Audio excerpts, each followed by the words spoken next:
Former President Donald Trump was indicted today for trying to overturn his loss to Joe Biden. We have to win in November, or we're not going to have Pennsylvania. They'll change the name. They're going to change the name of Pennsylvania. Pennsylvanians have a unique role with democracy and freedom. We have seen Pennsylvanians rise up at the ballot box. The work of making this world resemble one that you would prefer to live in is a lunch pail job. Is there anything crazier than a Republican primary election? From what I've seen, the answer is an emphatic no. Good morning and welcome to the Keystone Reckoning podcast. My name is Jesse White. I am your host. We're coming to you every weekday with all that's new and exciting in Democratic policy, politics, and everything in between, with an emphasis on Pennsylvania. So let's jump right into it with a Pennsylvania-based story today. This has to do with the upcoming state house elections, and we're going to talk about a Republican primary over in Lancaster County that has to do with the Republican leader, former Speaker of the House, Brian Cutler. He's being challenged by a guy named Dave Nissley. And okay, you know, it's a free country. Anybody can challenge anybody in a primary, and there's no problem with that on its face. But we need to talk about the ins and outs and the whys of this, and really how the people of Lancaster County cannot possibly be this stupid on the Republican side in that district. And as a caveat, let me say, and you'll be hearing more about this, I actually have spent the last 2 cycles working a lot in Lancaster County. It's about 40 minutes from where I'm at I'm in Cumberland, right next to Harrisburg. So I've worked 2 cycles in Lancaster County. I'll talk a lot more about it. I have a lot to say about Lancaster County. I think in a lot of ways, it is a microcosm of Pennsylvania politically. And there's a lot of good, bad, and ugly happening down there. But it's a good frame of reference for me because I actually have been there and I've seen it. And in this instance, I actually have a little bit more of a reference because Brian Cutler is someone I actually served with in the State House. I remember when he came in as a freshman, and he actually sat directly in front of me on the House floor for, if not for at least 2 years. Him and Ryan Ahmed, who went on to become the state senator from that area. And that was because the Republicans had such a majority that they spilled over into the center aisle, which is where I was. And we just happened to sit, he sat right in front of me, which meant, long hours on the House floor. We were rank and file members. We talked a lot. And I will say this, and I've said it before, and I'll say it again.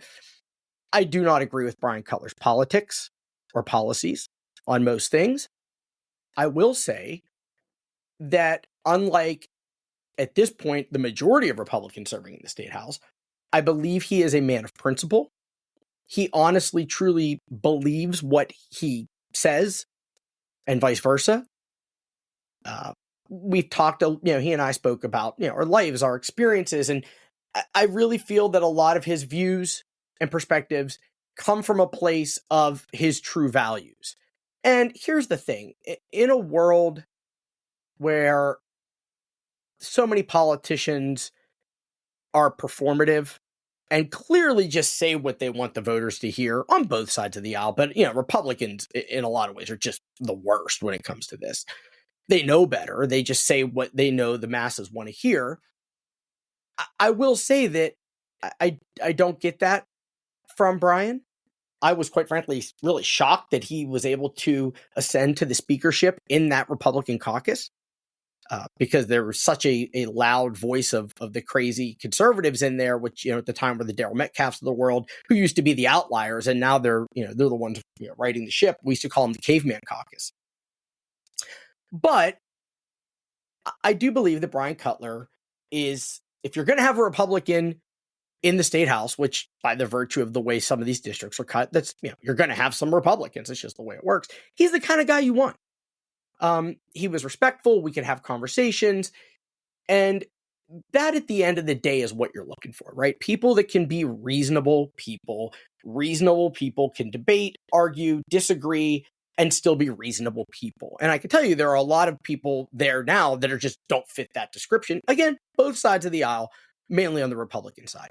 But so that's where, where Brian Cutler sits. And it's important to note that Brian Cutler, when push came to shove after the 2020 election, he was the sitting Speaker of the House. He was, and we know this now because it's all come out, but he was pressured heavily by the Trump campaign, by Rudy Giuliani, by members of his own caucus, by people like Scott Perry, other elected Republicans, to get the state house to do what needed to be done to try to undo the election results in favor of Donald Trump. We know that happened. And to his credit, Brian Cutler said no. At the end of the day, he allowed the rule of law to prevail. That in of itself, looking back on the way so many elected officials conducted themselves during that period of time and since, that says a lot, and that cannot be overstated. It matters. So, the kicker to that is that as that was all going on, and I got this, there were public accounts, but I also got some private accounts from some folks, that he was really harassed, right? Shocking, right? Who would have thunk it? Trumpers, being jerks. But he was really harassed to the point where, and I won't go too deep into this, but they came to his house. And when his family was there and his kids were there, and beyond the pale. Just beyond the pale. And quite frankly, it was stories like that that made me reinforce the fact that I have no desire to be in that job anymore. Not that it was entirely my choice, but, it's just so different now. And things have gotten so out of hand and so violent that it's just, having kids, it's just not worth it. It's just not worth it. So, with all of that context, Cutler has this primary opponent, and they are blasting him for, not being conservative enough, and, he's an insider and all this garbage.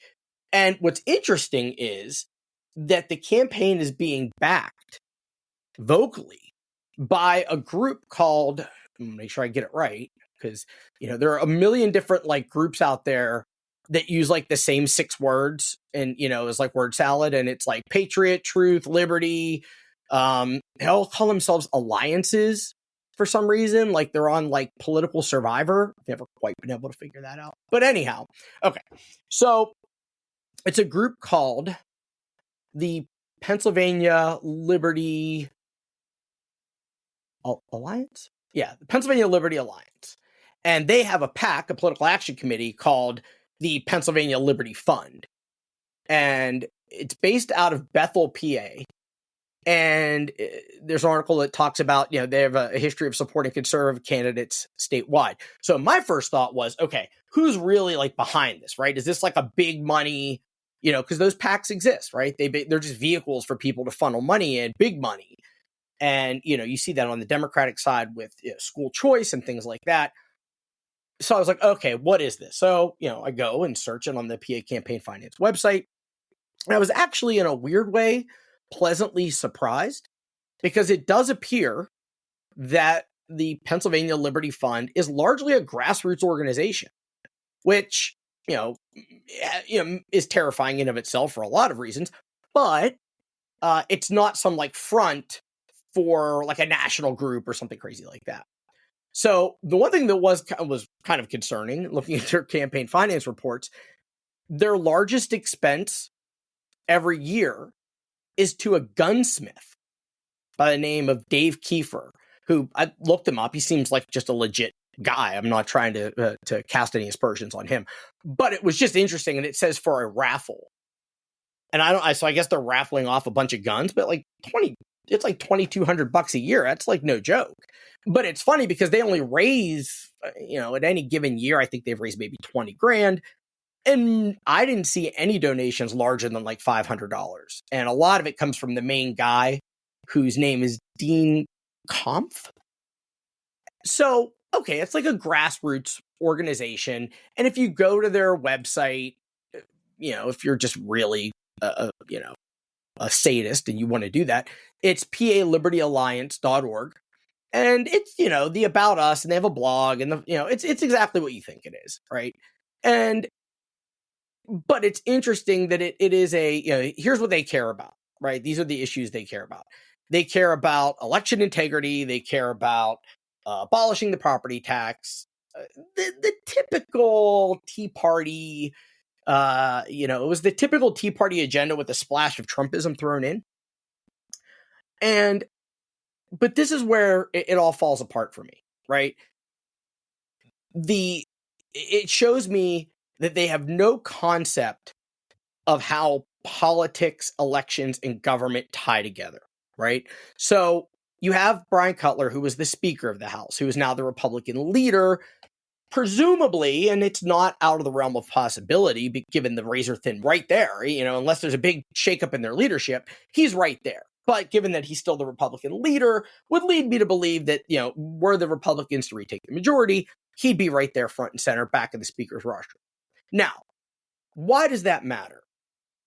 If you're not, familiar with how the State House functions, the Speaker carries an insane amount of weight and clout in terms of helping to drive the agenda and getting things passed and making things go.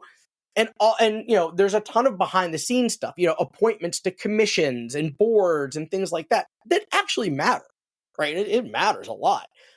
And if you are living in Brian Cutler's district, right, and you fail to recognize the insane benefit of having the Speaker of the House, the top member out of 203, to have the top dog as your state rep, if you don't see the benefit to that, then you probably shouldn't be involved in this process, because it's kind of a big deal. It's not kind of a big deal. It is a big deal. Now, I get that there's, he's not conservative enough. He's not Republican enough. But let's talk about that for a minute. One of the big complaints about Cutler is that he supported Act 77, which was the 2019 law that created no excuse mail-in voting in the state. But if you look at Act 77, it was actually a compromise bipartisan bill that was largely supported by both parties, because the election code had to be updated. There were things in there that were so arcane and so ridiculous that they just had to be fixed. A lot of it was process stuff and whatever. But on top of that, that bill was a compromise. Republicans got a lot in that bill.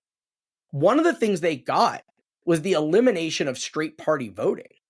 If you've noticed over the, since that bill passed, it used to be you would go into the voting booth and you would look and see you could vote straight party Democrat, straight party Republican in the general election. Can't do that anymore. The Republicans got that as a concession in the Act 77 negotiations. And Democrats didn't like it, because in heavily Democratic areas, a straight party ticket would help all the down ballot candidates. Whereas now you could go in and vote for a Democrat at the top of the ticket and just kind of ignore everybody else if you don't know them or whatever. Like, the ballot drop-off concerns were real, right? So it mattered a lot. And, at the time, mail-in voting wasn't viewed as a big deal. Look at the calendar, 2019. Now, how did the Republicans know? I mean, you want to talk about a lucky break, right? In terms of the fallout of a bill. The thing that the Republicans got is kind of evergreen. It's going to be okay forever. The giving mail-in voting up in 2019 was not as big of a deal in retrospect as it became because of COVID and the fact that, mail-in voting, if we didn't have mail-in voting in 2020, Donald Trump wins Pennsylvania, right? Like, that just happens. And, it would have given Republicans an insane advantage. How could they have possibly known that? So it's easy to go after the fact and say that, but it's just not accurate, and talking about, working with, there are mailers going out that you can see now that I'm looking at online. that are being paid for by this Pennsylvania Liberty Fund, attacking him. It's got the picture of him working with Tom Wolfe at a bill signing or whatever. That's just crap. It's just crap. Because unlike, in the federal Congress, where, signing a bill or working with the president, the border bill, right? Perfect example. It was exactly what Republicans wanted. And they were like, nope, not passing it because we don't want to give Joe Biden a win. Right? When you look at that and condemn it, and then you see someone who's willing to get some things done by working with the governor, that is to be applauded. And I would say that if the roles were reversed, I mean, we had Democratic leaders work with Republican governors in the state house. Now, we never had the state Senate, so it was always a much weaker negotiating point. But the point is, at the end of the day, if we all say the job is to get things done, then when someone actually gets something done, even if we don't like all of it, that's the definition of a fair deal, right? Nobody's particularly happy at the end of it. Everybody gets something, nobody gets everything. That's the definition of a compromise, which is what government at the end of the day generally is. So to go after this guy for those reasons, when the benefits of having him there, financially, in terms of things he could bring to the district, real money, real opportunities, like stuff that really matters and would improve the quality of life for the people living in that district. For them to walk away from that over this fundamentalist approach by a group that's outside of the district, like, dear God, people, don't be that dumb. That's just dumb. I don't throw that word around lightly, but it's dumb. Don't be those people. It's going to be a Republican seat anyway, right? So it doesn't matter. At the end of the day, stay with the guy that can get you more and can actually get things done.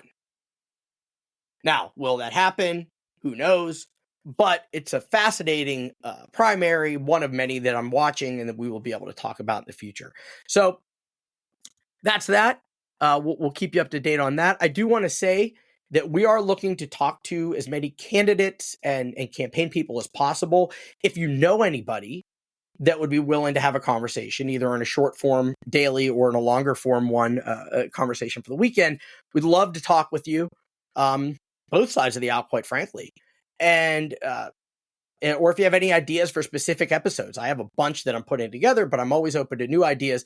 You can email us at info@keystonereckoning.com. That's info@keystonereckoning.com. Or you can hit us up on our social media pages. We're on all the places, and you can hit us there. So thank you very much for listening. We will do this again tomorrow, and have a great day.